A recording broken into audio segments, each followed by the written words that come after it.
अस्सलामुअलैकुम। आज की इस वीडियो में हम एक्सरसाइज 5.14 का क्वेश्चन नंबर 14 सोल्व करेंगे। तो ये बात मैंने आपको पहले भी बताई है कि 5.14 में जो इम्पोर्टेंट है वो है क्वेश्चन नंबर 9 to 14। मतलब ये जो 6 हैं 6 क्वेश्चन है ये ज़्यादा इंपॉर्टेंट हैं, ठीक है। तो इस वजह से मैं अभी, क्योंकि टाइम भी कम है, तो इस वजह से मैं ये 9 to 14 ही समझा रही हूँ। आप 10 ईयर में चेक कर सकते हैं, मॉडल पेपर में चेक कर सकते हैं, आपको हर जगह ही 9 से लेकर 14 तक के ही क्वेश्चन जो है मिलेंगे, ठीक है। तो 9 to 13 मैं सोल्व करवा चुकी हूँ। आज हम सोल्व करेंगे 14 को, जो कि हमारा 5.14 का लास्ट पार्ट है। तो आइए सोल्व करते हैं, देखते हैं क्या लिखा है इसके अंदर।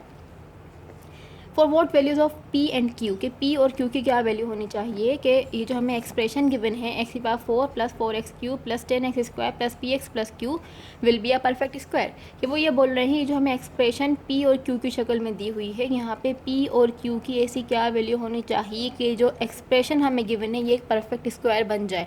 परफेक्ट स्क्वायर का मतलब ये होता है कि जब हम इसको सॉल्व करें तो इसका जो रिमाइंडर का मतलब जो कुछ नीचे आता है ना, जो बचा हुआ जो नीचे रिमाइंडर जो बचता है वो रिमाइंडर ज़ीरो आना चाहिए। अगर रिमाइंडर ज़ीरो है तो मतलब ये है कि हमारे पास जो एक्सप्रेशन है वो परफेक्ट स्क्वायर है, और अगर रिमाइंडर ज़ीरो नहीं है तो वो परफेक्ट स्क्वायर नहीं है। तो हमें यहाँ पे यही बताना है कि पी और क्यू की ऐसी क्या वैल्यू होनी चाहिए कि ये एक परफेक्ट स्क्वायर बन जाए। तो करते हैं इसको सॉल्व। अच्छा, सोल्व करते हुए हमें क्या करना है, दो बातों का ख्याल रखना होता है। एक पहली बात जो हमें ख्याल रखना होता है उसका ये कि यहाँ पे जो हम वैल्यू को कंसीडर करेंगे वही हमें यहाँ पे भी कंसीडर करना है, ठीक है। दोनों वैल्यूज़ आपस में सेम होनी चाहिए। मतलब ये कि अगर यहाँ 1 आएगा तो यहाँ भी 1 आएगा, यहाँ 2 है तो यहाँ पे भी 2 ही आएगा। एक बात तो ये हो गई। और अगर जो वेरिएबल हम यहाँ कंसिडर करेंगे वही हमें यहाँ भी कंसिडर करने पड़ेंगे। दोनों वैल्यू एक जैसे सेम होनी चाहिए, पहली बात ये। दूसरी बात ये कि यहाँ पे जो पहली टर्म है हमारे पास, इन दो नंबर को जब हम मल्टीप्लाई करें तो वही आंसर आना चाहिए जो पहली टर्म हो। बस हमें इन दो बातों का ख्याल रखना है। तो आइए इसको सोल्व करते हैं। क्या करेंगे यहाँ पे रफ वर्क में जो रफ वर्क करेंगे हम इसमें, ये जो एक्स की पावर 4 है ना, हमें ये चाहिए। तो मैंने यहाँ लिख दिया एक्स की पावर 4, ये हमें चाहिए। अब यहाँ पे हमें दो ऐसे नंबर कंसिडर करने हैं कि जब हम उन दोनों को मल्टीप्लाई करवाएं तो आंसर एक्स की पावर 4 ही आना चाहिए। अब क्योंकि यहाँ पे कोई कोफिशिएंट नहीं है, कोफिशिएंट का मतलब होता है जो वेरिएबल के साथ जो भी कोई नंबर लिखा होता है उसे हम कोफिशिएंट कहते हैं। क्योंकि यहाँ कोई कोफिशिएंट नहीं है तो हमें कोफिशिएंट की ज़रूरत नहीं है। अब हम जो है देखेंगे वेरिएबल को ही। तो इसका मतलब ये है कि हम इसको ही ब्रेक कर लेंगे, स्प्लिट कर लेंगे। तो इसका मतलब ये है कि अगर मैं एक्स स्क्वायर को मल्टीप्लाई करवाऊँगी एक्स स्क्वायर से तो आंसर क्या आएगा, एक्स की पावर 4 आ जाएगा। तो इसको हम क्या कर लेंगे, यहाँ पे हम कर लेंगे एक्स स्क्वायर और यहाँ पे भी आ जाएगा एक्स स्क्वायर। जब मैं इन दोनों को आपस में मल्टीप्लाई करवाऊँगी तो आंसर क्या आ जाएगा, एक्स की पावर 4 आ जाएगी, ठीक है। ये काम करने के बाद हम क्या करेंगे, हम यहाँ पे इसके साइन चेंज करेंगे। ये हमारे पास प्लस का है और ये किसका हो जाएगा, माइनस का। वैल्यू सेम, साइन चेंज, तो क्या होता है वैल्यू जो है कैंसिल हो जाती है, तो मतलब ये कैंसिल हो जाएगा। और फिर जो कुछ भी रिमेनिंग है वो हम यहाँ पे इसके नीचे इधर लिख देंगे।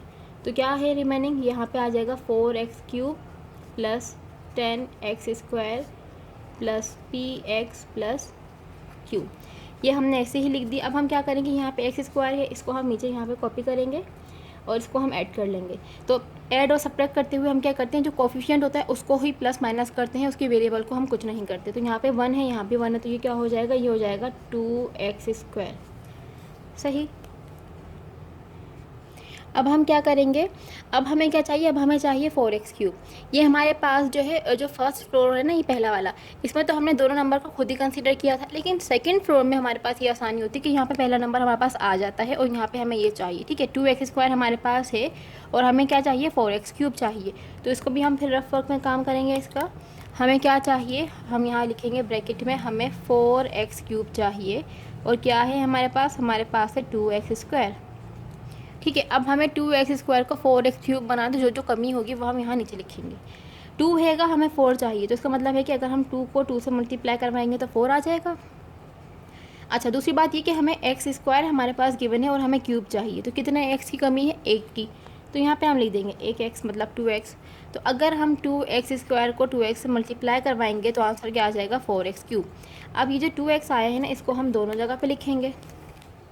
मतलब ये जो प्लस का 2x है इसको हम यहाँ भी लिखेंगे और इसको हम यहाँ भी लिखेंगे। तो अब हम क्या करेंगे, इस 2x को हम बारी बारी मल्टीप्लाई करेंगे। पहले नंबर को हम पहले नंबर से ही मल्टीप्लाई कर रहे होते हैं फर्स्ट फ्लोर पे। जो सेकंड नंबर होता है उसको हम सेकंड फ्लोर पे जो भी कोई वैल्यूज़ होती है हम उससे मल्टीप्लाई करते हैं। तो यहाँ पे हमारे पास 2x स्क्वायर है तो इसको हम मल्टीप्लाई करेंगे 2x से। तो आंसर क्या आएगा, यही आएगा 4x³ क्योंकि हमने यही बनाया है। ठीक है, 2 to the 4 x² into x 4x³।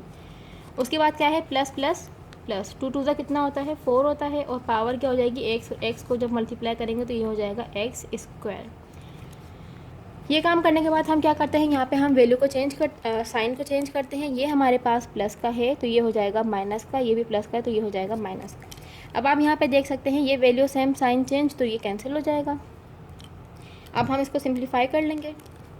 ये हमारे पास है प्लस का 10 x² और ये है माइनस का, तो प्लस माइनस माइनस, जब हम 10 में से 4 को माइनस करेंगे तो आंसर आएगा 6x³ और बाकी जो कुछ भी x², फिर जो बाकी आगे है px प्लस q उसको हमने ऐसे ही लिख दिया। सही, अब ये जो 2x है इसको हम यहाँ पे ऐसे ही लिखेंगे, फिर हम इसको इसमें ऐड कर लेंगे। तो ये क्या हो जाएगा, ये हो जाएगा 2x² प्लस 2x हो जाएगा 4x हो जाएगा। अब हमें यहाँ पे ऐसा नंबर कंसिडर करना है कि हम उसे जब मल्टीप्लाई करें तो आंसर क्या आना चाहिए, 6x² होना चाहिए। तो इसको भी हम रफ वर्क में कर लेंगे। हमारे पास हमें क्या चाहिए, हमें ये चाहिए 6x² हमें चाहिए। हमारे पास क्या है, ये है 2x² हमारे पास हैगा। अब किस चीज़ की कमी है वो हम यहाँ नीचे लिखेंगे। तो 2 है, 6 चाहिए, तो 2 की टेबल में 6 कहाँ पे आता है, 3 में आता है। तो 2 3 से क्या होता है 6। वेरिएबल तो देखें आप सेम है, वेरिएबल की हमें ज़रूरत नहीं है। तो इसका मतलब ये हुआ कि जो प्लस का 3 है इसको हम यहाँ भी लिखेंगे और इस प्लस के 3 को हम यहाँ भी लिखेंगे। अब क्या होगा कि ये जो 2x² है ये 3 से मल्टीप्लाई होगा, मतलब पहला नंबर पहले फ्लोर के लिए, दूसरा नंबर दूसरे फ्लोर के लिए और तीसरा नंबर तीसरे फ्लोर के लिए। ये कोई ऐसी बात है नहीं, बस मैं समझाने के लिए वर्ड यूज़ करती हूँ फ्लोर का, वरना फ्लोर ऐसा कोई यहाँ पे मतलब मैथ में ऐसी कोई वो है नहीं, बस मैं आपको समझाने के लिए यहाँ पे बच्चों को ताकि आसानी रहे, इसलिए मैं यहाँ पे first floor, second floor and third floor कहती हूँ इसका। तो जो ये थर्ड फ्लोर है, ये थर्ड फ्लोर को हम थर्ड नंबर से ही मल्टीप्लाई करेंगे। पहला फ्लोर पहले number, second floor second number. अच्छा, अब हम इन दोनों को भूल जाएंगे, अब हम बस 3 को कंसिडर करेंगे। ठीक है, तो ये जो 2x² है ये हमारे पास मल्टीप्लाई हो रहा है 3 से। तो जब ये 3 से हम इसको मल्टीप्लाई करेंगे तो आंसर तो यही आएगा पहला वाला। सही, उसके बाद क्या है, अब ये जो 4x है, अब ये 4x जो है मल्टीप्लाई होगा 3 से, तो क्या हो जाएगा 4 3 12x, ऐसा ही आएगा।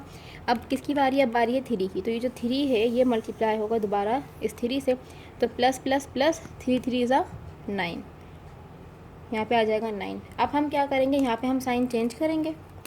ये प्लस का था माइनस का हो जाएगा, ये भी प्लस का था माइनस का हो जाएगा। तो यहाँ पे अब क्या होगा, यहाँ पे ये भी प्लस का था और ये भी माइनस का हो जाएगा। तो अब यहाँ पे क्या होगा कि ये वैल्यू सेम साइन चेंज, तो ये हमारे पास कैंसिल हो जाएगा। ये वाला जो कुछ भी बचेगा वो हम नीचे लिख देंगे। ठीक है, क्या बचा हमारे पास यहाँ पे हमारे पास बचा px माइनस का 12x प्लस का q और माइनस का 9। ठीक है, अच्छा ये जो प्लस का 3 इसको हम यहाँ पे लिख के दोबारा इसको ऐड कर लेंगे। तो ये हो जाएगा 2x² प्लस का 4x, 3 प्लस 3 6। सही, तो अब हम यहाँ पे क्या करेंगे, यहाँ पे हमने ये लिख लिया। अब हमें क्या करना है, क्योंकि हमें यहाँ पे p और q की वैल्यू बतानी थी, तो हम क्या करेंगे, यहाँ पे हम कंसिडर कर लेंगे ये हमारे पास जो है एक परफेक्ट स्क्वायर है। परफेक्ट स्क्वायर का मतलब ये होता है कि उसका जो रिमाइंडर है वो 0 होना चाहिए। तो यहाँ पे हम एक लाइन लिखेंगे इंग्लिश में, वो क्या लिखेंगे कि since the given expression, since आगे क्या आ जाएगा, द गिवन एक्सप्रेशन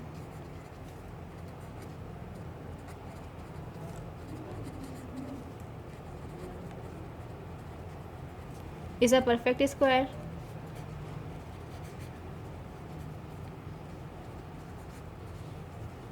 ठीक है, जो गिवन एक्सप्रेशन है वो एक परफेक्ट स्क्वायर है। देयरफॉर मतलब क्या मतलब हुआ इसका, therefore the remainder should be 0, मतलब यहाँ पे 0 0 आना चाहिए था। Therefore the remainder should be 0। ठीक है, और ये क्या होना चाहिए, हमारे पास 0 होना चाहिए। It is only possible when, ये उसी वक्त पॉसिबल हो सकता है जब हम इसको क्या करें, जब हम इसको 0 के इक्वल कंसिडर कर लें। तो it is possible only when, कब हो सकता है, जब हम इस एक्सप्रेशन, ये जो हमारे पास जो रिमाइंडर बचा उसको हम इक्वल कर लें 0 के। सही है, जब हम इसको इक्वल टू 0 कर लेंगे तो हमारे पास यहाँ से ये जो है परफेक्ट स्क्वायर बन जाएगा। अच्छा, अब क्या होगा, जो एक्स वाली टर्म है उसको हम अलग से 0 कंसिडर करेंगे, जो यहाँ क्यू वाला साइड है उसको हम अलग से करेंगे, क्योंकि ये दोनों आप देख सकते हैं एक साथ थे और ये दोनों एक साथ थे। तो यहाँ पे क्या हो जाएगा, यहाँ हो जाएगा पी एक्स माइनस का 12x, ये हो जाएगा 0 के इक्वल, एंड यहाँ पे आ जाएगा q माइनस 9, ये हो जाएगा इक्वल टू 0 के इक्वल। ठीक है, दोनों को हमने 0 के इक्वल कंसिडर कर लिया। अब क्योंकि यहाँ पे हमें p चाहिए, तो यहाँ पे आप देख सकते हैं 12 का जो है 12 माइनस का है, हमारे लिए क्या हो जाएगा, प्लस का हो जाएगा। तो ये हो जाएगा पी एक्स इक्वल है 12x। ठीक है, क्योंकि x p फाइंड करना है x मल्टीप्लाई में, वहाँ जाके डिवाइड में, तो ये हो जाएगा 12x अपॉन एक्स। तो यहाँ पे क्या हो रहा है, x कैंसिल हो जाएगा, सिंपल क्या बचा, p इक्वल 12 के। p हमारे पास कितना आ गया है, 12 आ गया है। इस तरीके से हम q भी फाइंड कर लेंगे। आप q के साथ माइनस का 9 है, वहाँ जाके वो हो जाएगा प्लस का 9, तो q आ गया है हमारे पास प्लस का 9। तो इसका मतलब ये है कि अगर हम इस एक्सप्रेशन में q की जगह p की जगह 12 रखेंगे और q की जगह 9 रखेंगे, तो ये जो एक्सप्रेशन है एक परफेक्ट स्क्वायर बन जाएगी।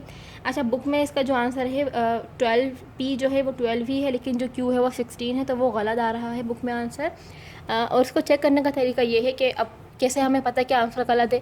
तो आप ये जो एक्सप्रेशन हमें गिवन है, अगर आप p की जगह 12 रखें और q की जगह आप 9 रखेंगे, तो आपका जो रिमाइंडर है वो 0 ही आएगा। अगर वो 0 आ जाए तो इसका मतलब ये है कि हमने जो ये काम किया है वो ये ठीक किया है, सही। तो इस बिना पे मैं ये बात कह रही हूँ कि जो बुक का जो आंसर है वो क्या है, वो गलत है। आप यहाँ पर इसको चेक भी कर सकते हैं। तो हम यहाँ पर इसको इस तरीके से लिख देंगे कि अगर आपको ये नज़र नहीं आ रहा तो फुल स्क्रीन करें मोबाइल की, आपको ये नज़र आ जाएगा। बस p इक्वल है 12 के एंड q इक्वल है 9 के, और ये हमारा आ गया है आंसर।